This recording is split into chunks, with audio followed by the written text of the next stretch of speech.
বলিউডের 3 ইডিয়টসের রাজু এবার বাংলার প্রেমিক। শর্মন যোশী আসছেন টলিউডে, আর তার বিপরীতে আছেন সুস্মিতা চট্টোপাধ্যায়। বলিউডে বহু বছর কাজ করে দর্শকের মন জয় করেছেন শর্মন যোশী। এবার প্রথমবার বাংলা ছবিতে অভিনয় করছেন তিনি। ছবির নাম ভালোবাসার মরশুম।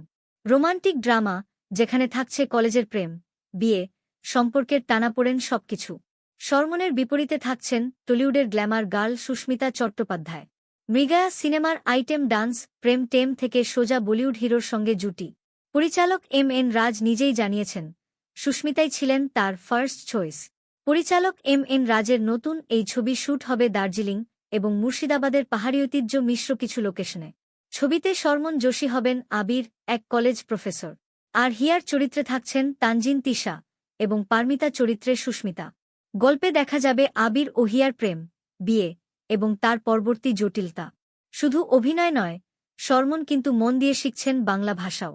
তার বোন এবং জামাইবাবু বাঙালি, তাদের কাছ থেকে নিচ্ছেন বাংলা শেখার ট্রেনিং। পরিচালক জানাচ্ছেন, বাংলা ও ইংরেজি দুটো স্ক্রিপ্টই রয়েছে শর্মনের কাছে। আর এই সিনেমা দিয়েই টলিউডে অভিষেক হচ্ছে বাংলাদেশের 2 জনপ্রিয় অভিনেতা খায়রুল বাশার ও তানজিন তিশার। খায়রুল থাকবেন গৌরব নামের এক কলেজ ছাত্রের চরিত্রে, আর তানজিনের চরিত্র হিয়া, যার প্রেমে পড়বেন শর্মনের আবির। ছবির রিলিজ প্ল্যান করা হয়েছে 2025 এর পুজোয়।